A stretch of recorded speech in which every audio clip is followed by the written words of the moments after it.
Hey, I'd like to welcome you to another episode of Mission Matters. My name is Adam Torres, and if you'd like to apply to be a guest on the show, just head on over to missionmatters.com and click on Be Our Guest to Apply.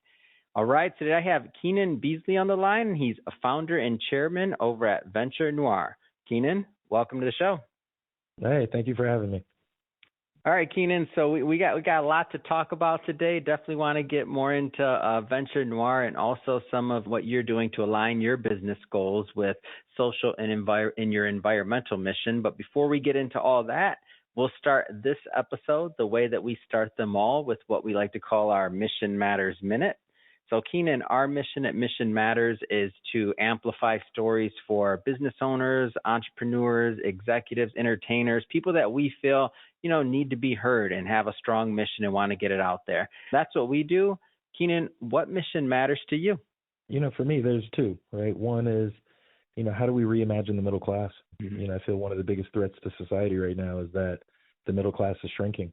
And so that's something I've dedicated my life to. But, the second is, it was always shocking to me that the people with the most influence have the least amount of wealth. And I think it's time to change that. So those are the two missions that really matter to me. When did you kind of know that you were going to be going on this path? Like, how did that come about? I didn't know the exact path, right? And I think any entrepreneur would be a liar if they said that. I think what we gravitate to are certain aspects of ourselves, and mine has always been, I've been a service-related guy. I went to West Point, which is all about serving our country, right?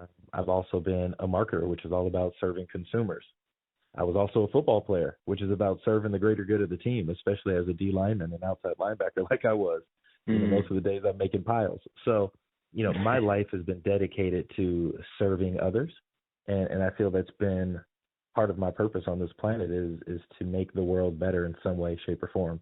In my quest for that, what I started to see and understand is that there are a lot of problems to solve. And as you get more mature in your entrepreneurial endeavors, you try to solve larger and larger problems. And I think, like I said, the biggest problem that we're seeing right now is the decline of the middle class in America. And we've now gotten to a spot where it's the haves and the have-nots. And that's not good for anybody, right? It's not good for people with extreme amounts of wealth. It becomes a security risk for them and things that they worry about on a daily basis. And it's certainly not good for people that don't have, right, and their inability to support their families, right, and their quality of life. So, that now is the articulation of what I am focused on. But my root has always been just serving the needs of others. Talk to me more about Venture Noire and what you do. Yeah, Venture Noire, it started off as a bit of therapy for me, I'll be honest. Right? I was selling my last company, felt very isolated. I had a business partner and a team, and, all of a sudden it's gone, right? You've sold it and you're kind of sitting at home wondering, what do I do, right? So, in that time period, I was in Brooklyn, New York at the time, and the entrepreneurial ecosystem was very fragmented. So it's very, you're isolated. And I thought to myself, man, I wish we had an ecosystem or a community similar to Silicon Valley, right? Or some of these kind of more entrepreneurial spirited towns. And so I started off with just a, Instagram post. Hey, if you're an entrepreneur in Brooklyn, come to my apartment, bring your favorite drink. I'm cooking. 75 people showed up, right? So, get out of here. 75 people are at my apartment. We're having a good time talking about entrepreneurs. So what that did was, right, in the nerdy entrepreneur way, that was proof of concept, right? There was a need, right? Other people felt as isolated as I did, right? And they wanted a sense of community. And in talking to folks, what I realized was there was this, especially in diverse entrepreneurs, a lack of confidence, right? They had all these skills, all these gifts, all this access and network, but because they hadn't seen a plethora of examples of success in folks that have looked like them in the journeys they're in, there was this confidence gap. And I said, we want to build confidence in underserved entrepreneurs, right? So that was the initial thought. As I got deeper into it and started looking at the theory of change, what I realized was the root of this was there's a quality of life gap in this country. And quality of life usually means, do you feel valuable, right? The quality of your life is really predicated on the value that you bring, right? We actually are geared as individuals to want to work hard. right, to achieve things. So that is, work ethic is something that we actually value in ourselves. That's why there's a rush when you work out. So as I was going through this, I said, man, we have to close the quality of life gap. And that ended up becoming the mission of Venture Noire, was how do we close the quality of life gap in America? How do we reimagine the middle class, right, so that everyone feels valuable? And that's the work that we do. And we do that through a couple of things. One, it's through research, right? So how do we research the problems as we go around the country, right? Because the middle class of LA is very different than the middle class of Huntsville, Alabama. True. Right? The types of jobs that are needed. So there's a city by city specific approach. So research is needed for that. From there, then we want to incubate those ideas and help develop. That could look like accelerators, workshops, right, et cetera. And then we want to accelerate that idea to implementation. So that's kind of our process in a 3-step form. And that is now called an initiative called City of Entrepreneurs, right? So how do we go city by city and reimagine, right, the middle class and the entrepreneurial landscape? So I want to stick to those early days a little bit longer here. So especially when, you do this first post, you put this, either it's proof of concept, which I agree with you, or you just are a great cook, one of the two. I don't know, maybe like one of those maybe two, a mix of both. But you got, dinner in Brooklyn. Okay, fine. I'll give you that. But now you have this concept, you're starting to have and you, like you said, I think you just exited another company, another business, you're figuring out what's next. And I feel like a lot of entrepreneurs, when they maybe, they're looking at what's next, or maybe they're displaced. We just get done with COVID, all of that, and they're looking for kind of what's next. Like, how did you know that this was something that you wanted to continue to pursue, and it wasn't just a great, a great idea that didn't have long-term legs? Like, how did you know? I didn't, right, is the real answer. I didn't know. My journey in all of my companies, and I've now, started 15 companies, some successful, some not. It's through trying. I have a bias to action. So I just do stuff. Yeah. And sometimes it sticks, sometimes it doesn't.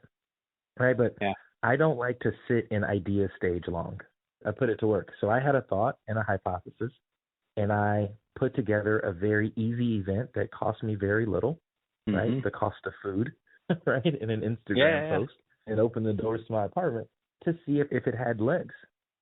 And I quickly realized it did, right? And so at that point, I knew it had legs, right? At that point, I knew it was something to do. But that's all my companies, So when I was sitting and I had, exited my last company, there were a couple things that mattered to me. One was culture. I really wanted to drive culture forward because I was bothered by the fact that people with all this influence didn't have the wealth, right? And that it was deeply upsetting to me, right? I looked at people that were, shifting culture, not just in America, but globally, and yet they're on the bottom of income. That was wild. So I knew I wanted to impact that. I knew I wanted to impact the middle class. I knew I wanted to continue as an entrepreneur and be amongst like-minded, crazy entrepreneurs. so those, for better or worse, there's a little bit of a glutton for punishment too. A little bit of punishment there, but but those are my folks, right? Those are the men and mine women too, that I and like it being hurts. around. That's why I can say that it hurts, but it's our folks. But those are our people, right? So that's what I knew I wanted to be within, and then I really had to allow the universe to use me, right? I'm a big fan of Rick Rubin's book, as he talks about the creative process, where the individual is just a medium in which the universe is pushing that creativity through. And a lot of times I pray for that, right? So that I can be a medium, right, to bring that idea out. And so as things come and they flow through me, then I just do and I act. And I think for me, it's very easy for me to kill an idea as well, right? I don't have a lot of ego in it. And that's why I tell people I am a service-based person. What that means is my ego's not in it because I'm looking to serve someone else's needs. So if I'm cooking for you and you don't like the meal, well, I need to make a different meal, right? It doesn't matter that I like it. You're eating, right? So when you do things for others, it helps take your ego out of it.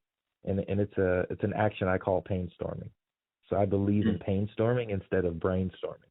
Brainstorming is just ideas that you feel are there, right? And it's very much your ego in it. Painstorming, you're looking to solve someone else's needs, right? So it always puts the success metric on the customer, the client, right? Who you're serving. And that's helped me tremendously in my career. Painstorming, I like it. Don't worry, I'm gonna quote you on it as many times as I can remember. But then like, Adam made up Painstorm. No, I didn't. Keenan did, but I'm gonna use it, and I'll attribute it as many times as I can remember. Keenan. all good. I'm sure I saw it somewhere, right? You know, again, I don't know. This stuff is out in the universe, so we're just bringing it out, man. All good. I got to take a detour on Rick Rubin because I like him too, and I remember I caught that interview that he did. I don't know if you've seen this interview. If you didn't, I'd definitely my audience. I'm telling more so than yourself. But if you like Rick Rubin too, then I saw this interview with him and Andre 3000 like years ago, and they're talking and they're going through that creativity side of things that you're talking about. And I'm telling you, I wish if I had my cousin call in right now, he could attest to this. But I said it like 2.5 years ago, maybe more than that. I was like, watch, wow. Andre 3000 is going to come out with an album with that flute he's been playing with for a while. Watch. Yeah. Everybody thought I was crazy. Everybody thought, not because I had any insight. It was their conversation. Like, it was so obvious in that conversation that that's where Andre 3000 was at. If you want to look it up, you just literally in YouTube put Rick Rubin, Andre 3000. It's going to come right up. And that was the predictor that was like, oh, he's going to come out with that album because that's what's on his heart. I'm a fan of both of theirs, so I will definitely look that up. That one's worth your time, I promise. It's not too long. Unfortunately, it's only an hour. Like those two guys going back and forth talking about creativity, it's only 52 minutes. Unfortunately, I'm like, man, I wish they'd release the rest of it because I know they were going. Like those two, I'm like, that was a day for sure. They were probably there for 2 days. Knowing Rick Rubin. But, you know, what I love about how Rick Rubin and a lot of these, you know, super successful creators, how they talk about the creative process, to me, they give credit to the fact that all of us are creatives. And I love that, right? Like Rick Rubin is very big on every day we make creative decisions, right? We bring something to life, whether that is what we put on and wear, right? How we approach, you know, the food that we eat. There's creative decisions that take place, and I like that, you know, he sees us all as creatives, and it really is about your upbringing that shapes whether or not you acknowledge that. And I'm a big believer that we're all creatives. Amazing. Yeah. How does that play in the business for you in your process? Because as you mentioned, 15 companies, like that's no small feat. Like that's a lot of things to juggle. Like how does that play into your process, creativity? Yeah, I think, you know, a lot of those 15, right, some were just experiments that didn't work, right? And the couple that did hit, you know, I was fortunate. But, you know, where I'll shape it now in terms of, you know, my overall thesis, again, there are lots of creatives out there, right? There are lots of influencers out there. What is the gap for them to make wealth, right, or to create wealth? It typically is infrastructure. So my mission right now is how do I put infrastructure around influence? And in doing that, that creates obviously a holding company that can birth several companies because there are several areas of creative expression or influence that require a certain type of infrastructure. Building brands, right, and CPG products requires a set infrastructure from product development and manufacturing to supply chain, right, et cetera. So I have a company that does that. Media requires that, right? When we look at storytelling, when you look at economic development and real estate, right, you can keep going, right? So this thesis could take me in infinite, you know, ways, but it's under the guise of how do we put infrastructure around influence? And I think Venture Noire, as my nonprofit, what it seeks to do is service and help people think through that as they're developing their idea. How do they move from idea to first dollar quickly? Because again, right, when we're talking about the middle class and we're talking about the underserved, being an entrepreneur is great, but it's also easy. The goal is not to be an entrepreneur. The goal is to build success and wealth and a quality of life for your family and your community. Yeah. So I need to get you out of the idea and quickly into monetization, right? Get you into the black, right, which was the name of our accelerator, so that now you're contributing both to your family, yourself, but also your broader society. So that's the work that we're doing, which is to help shape and guide people along that journey. So Venture Noire, you're, over 5 years in. Let's dream for a moment. Like, let's dream, Keenan. In 10 years, where do you see? Like, where do you want to be in 10 years with Venture Noire? In 10 years, I would really love to take this to what I call almost a blue sky school, right? So I'm a dreamer, so thank you for asking that question, Adam. For me, it is, how do we take this and we have, what I call blue sky thinking, right? The higher the ceilings, right, the more creative, the more you can expand. What happens with a lot of people, depending on the environment they're in, your thinking is limited to the confines of your environment, right? It becomes a scarcity or a poverty mindset. What you have to do is remove people from that environment so that they can think bigger, right? You think more creatively. Why are kids so creative? Well, it's because they run outside all day, right? So there's no ceiling for them, right? That's why you see the imagination with kids. If you put them in a house too long, you'll notice kids get antsy. They can't handle it. You got to let them run right outside. Yeah.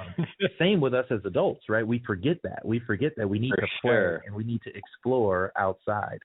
So for me, my big dream would be that we can have a blue sky school for entrepreneurs to remove them from their environment, remove them from the stress of their day-to-day lives of what I call survival, so that they can think with an abundance mindset freely to bring that work and those ideas to life.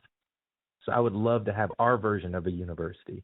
I'd love to teach my way of entrepreneurship so that we can see what's coming out there, because the world will benefit from that. Yeah, I think it's a great idea, and I think like this concept of like echo chambers is that kind of relates to what you said, is that if you're in that same echo chamber, if you're seeing the same thing, the same people, if you're getting that same, like if you're in that same mode of thought, like there's only so far you can think or ideate or dream or anything else. So getting out of that environment and getting access to new ideas. That's why, I'm a big fan of going to conferences or like obviously trips and the fun stuff too, like everything that introduces new experiences into your psyche so that you can, grow, right? Absolutely. And you can come up with your big idea. And once you go from that, now we bring you in, right? Now I need to shrink. I need to lower the ceiling so that you can execute, right? But a lot of times what you start to see, and I get pitched a lot of ideas, right? Hundreds and hundreds a year, right? If not thousands that probably hit my inbox.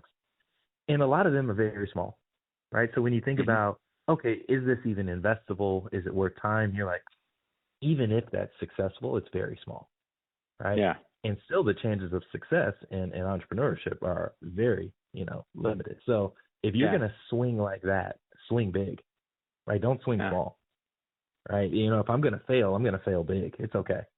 And I think that's one of the things that, we have to help people do. So that is like, hey, you have a desire to be an entrepreneur. I want you to dream big. I want to ask the question that you just asked me. Keenan, let's dream. 10 years, what is it, right? What's that thing? And I just told you, I want to build Harvard for entrepreneurs, right? Like, you gave me a chance to dream big. Everyone doesn't get that chance, right? Because a lot of times you're thinking about, I have to pay rent, right? I got to buy food. I have to pay my cell phone bill, right? Your needs. All valid points, right? People do have to do that. It's not negating that for anybody listening. He's not saying don't do that. It's real life. Yeah.